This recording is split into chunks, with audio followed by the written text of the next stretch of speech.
And we're back. This is part 2 of the animation sequence of a tire bouncing, and we're going to go to something that is outside of this screen, and it's called the timeline F-curve. Actually, you can get the shortcut Shift Alt F3 or Shift F3, and then you get to the dope sheet, but it doesn't really matter.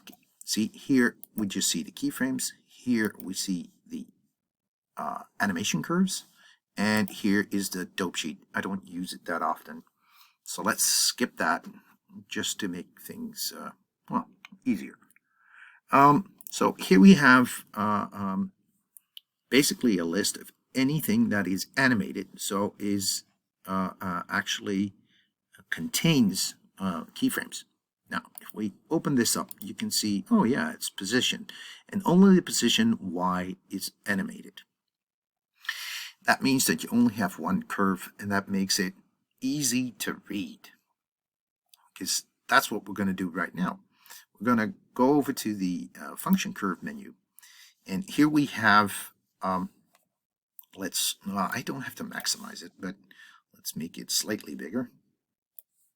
And if you don't have this on your screen, just use the H button, because that will actually centralize and focus on the thing that you have selected here or everything in the list.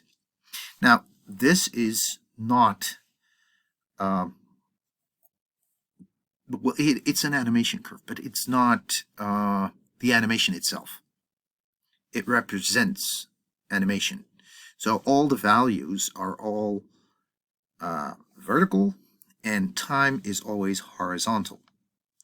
So don't confuse this with, yeah, it's a bounce because he starts at the top and he ends at the bottom, because this might be moving around along the surface and not bouncing at all. All these curves look alike.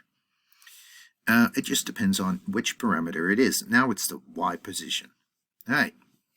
Now these handles are called tangent handles, and you probably know them from Bezier curves in, for instance, Adobe Illustrator.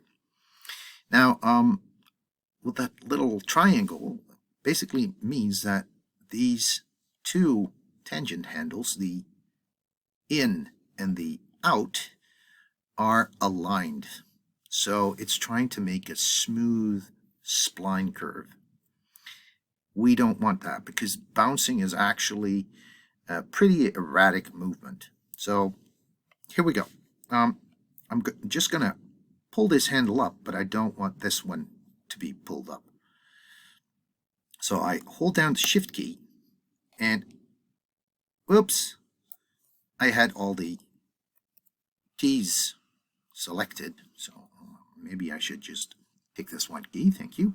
And then I'll just pull up this handle, and you see that it's changing into a little ball. That means these two handles are attached to the keyframe, but they are broken up. They're not in a straight line.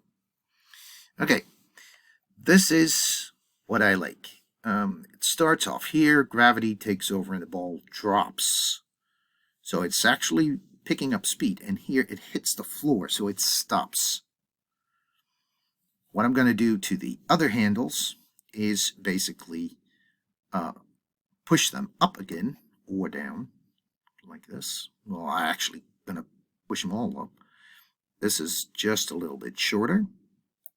And then the next. And you see what I'm doing. And I'm making basically a camel's back, a hump, or whatever you want to call it. And the other thing you might notice is that I'm not making this an even hump. It is a little bit lopsided towards the right. So this is later in time. Because what happens is the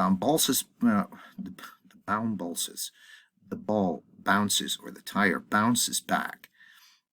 And this is the point where gravity takes over and drags it down, and it's actually a little bit faster.